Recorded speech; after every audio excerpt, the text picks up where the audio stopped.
an apartment or a house. Okay. Now, I want to look at the example of college because there is a lot of adolescents who who recently graduated from high school or are going to be graduated from high school, and you're going to be looking to try to move somewhere. Okay. Now, a majority of you may decide you want to live on campus. Now, with COVID, that may be pushed back a little bit, and maybe you want to live in an off-campus apartment or continue to live at home because of the threat with the pandemic. You never know who has COVID, and if you're at college, you may run into people from different parts of the country who you don't know who they've been exposed to, and if somebody in their family or one of their friends has COVID. So you may be more likely to want to stay where you're at in the state that you're at, as opposed to traveling across the country to go to a big name college and all that stuff. Okay. So you may, instead of trying to go to a top college, you may go to a small college because you may decide, oh, you know what? I don't want to risk getting COVID.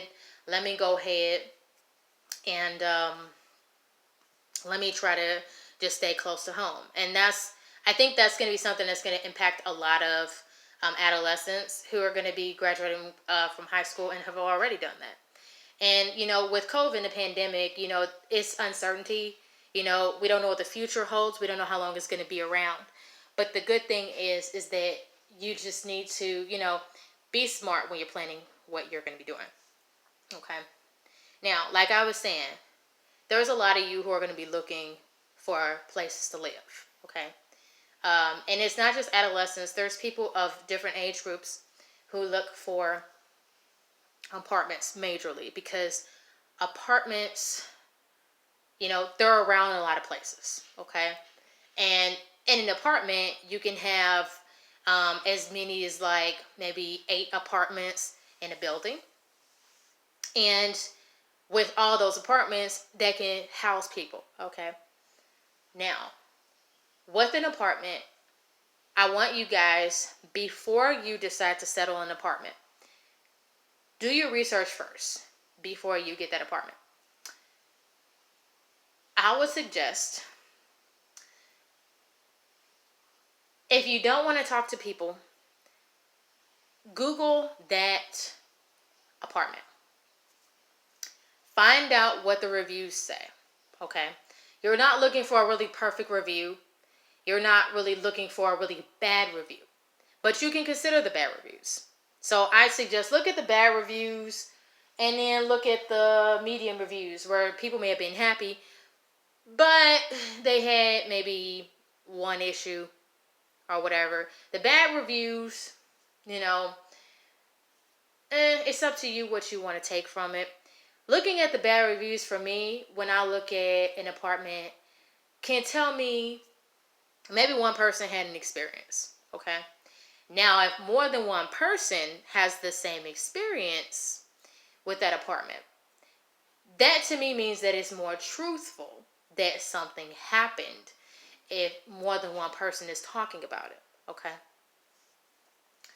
And the reason I say don't look at the perfect reviews is because not everybody's going to have a perfect experience. You don't know if that apartment has some people leave fake reviews. You don't know if they had their family and friends leave reviews and stuff and they never lived there. All right. So that's why you don't value that. Okay.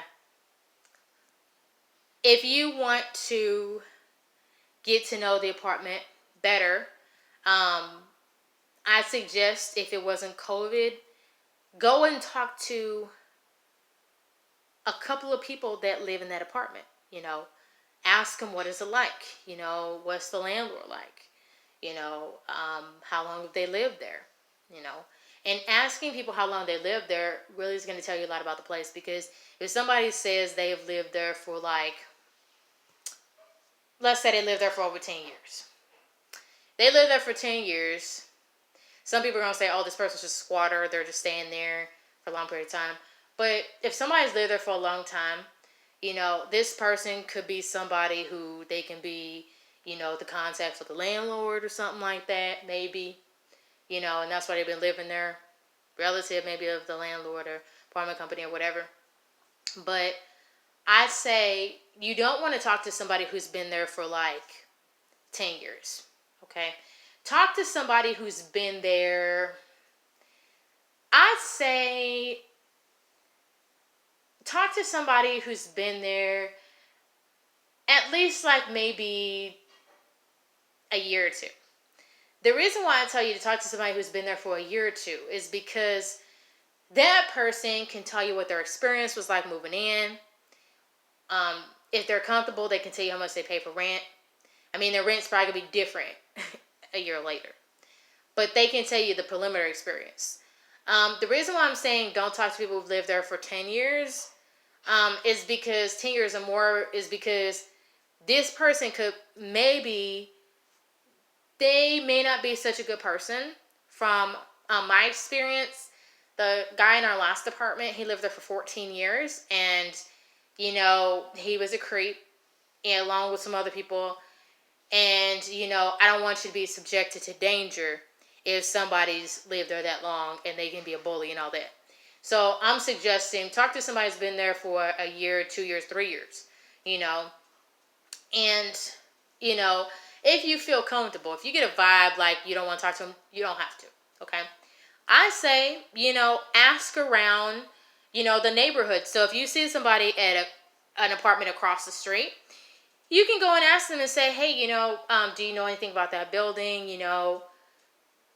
And they can tell you some things about it, possibly if they are familiar. Not everybody's going to know, but, the more you know about an apartment, the more likely it's going to be that you're going to find out things that are going to stop you from moving in. And that just means that, you're just going to move on to the next place that's better for you. And, you have to think about what's your situation. Are you with, are you a couple? You and your significant other.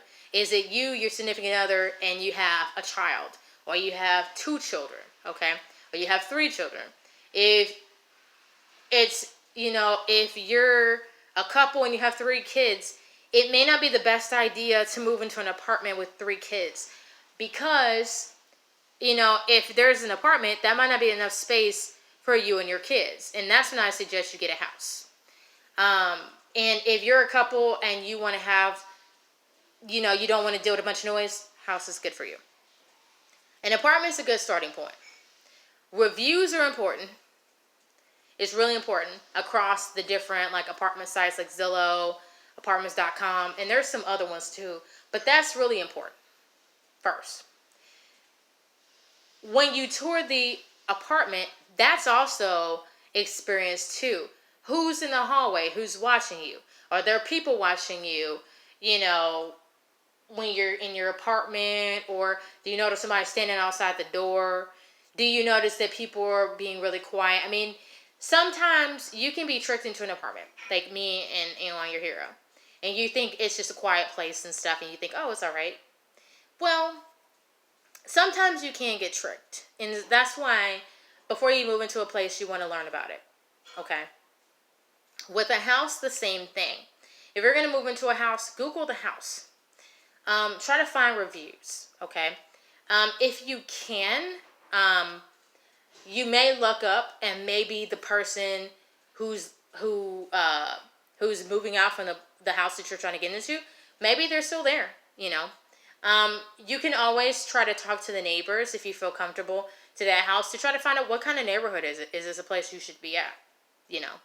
So there's things you can do, before you find yourself in a bad apartment or house. Because the worst thing you can do is not look at any reviews and you just take your own, take it on yourself to say, oh, nothing's going to happen.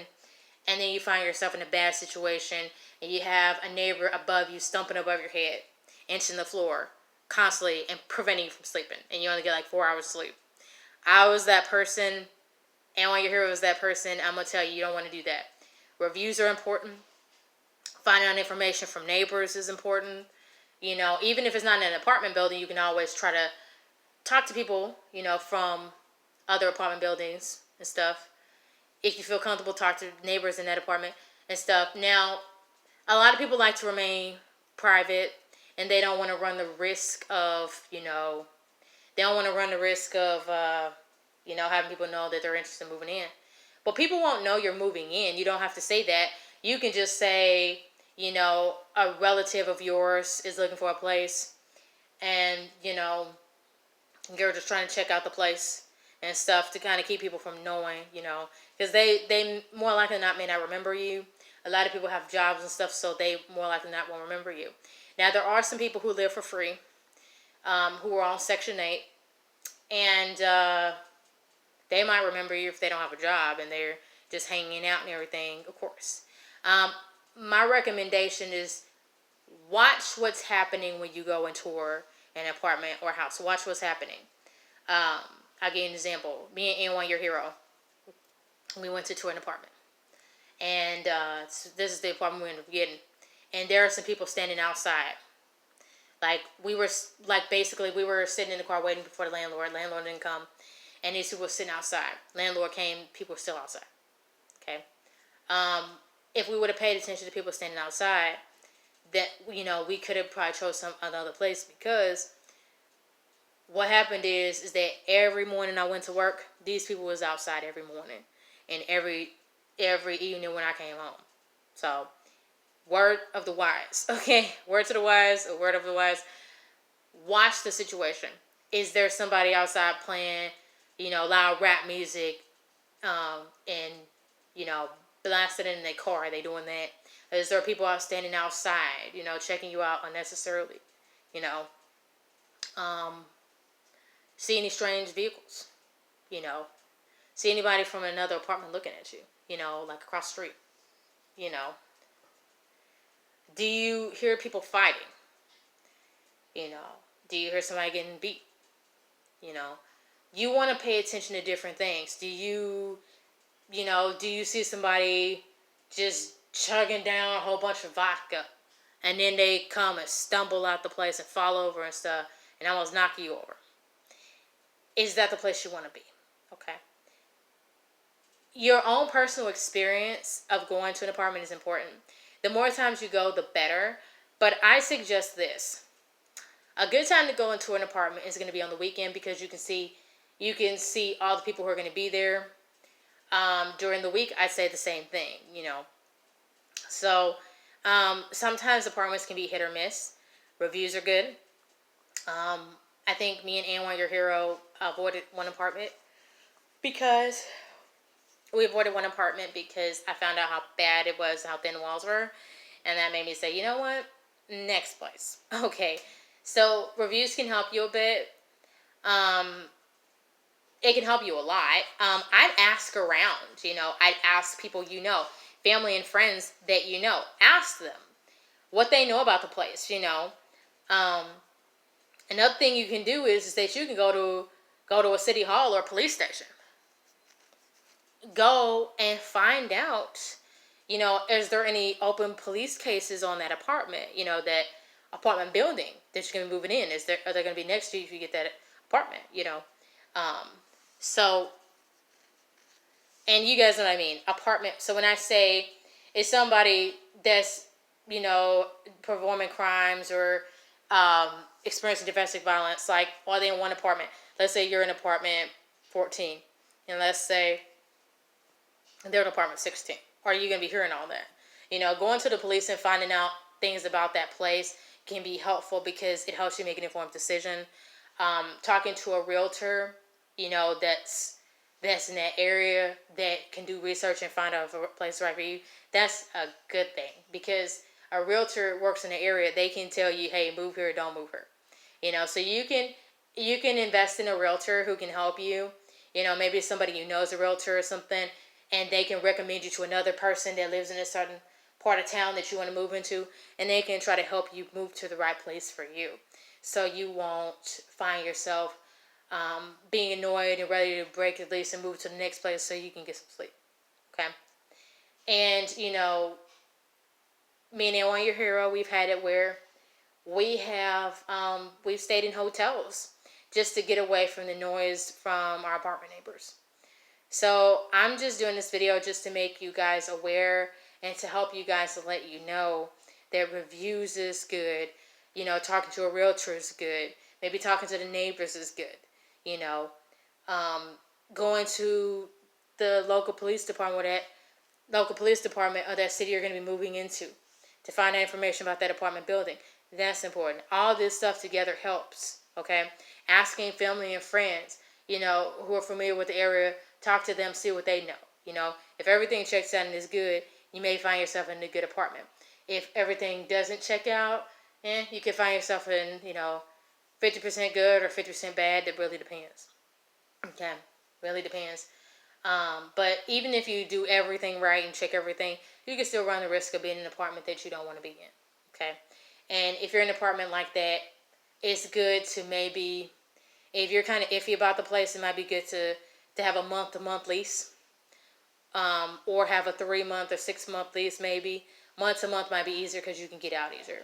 And I think that's what I recommend to people.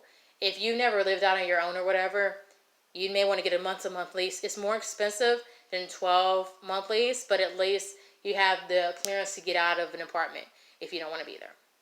All right, guys. So thank you for watching my video. Really appreciate it. If you guys have any questions or concerns, let me know. All right. Thank you, guys. Don't forget to like this video, comment, and I'll see you later.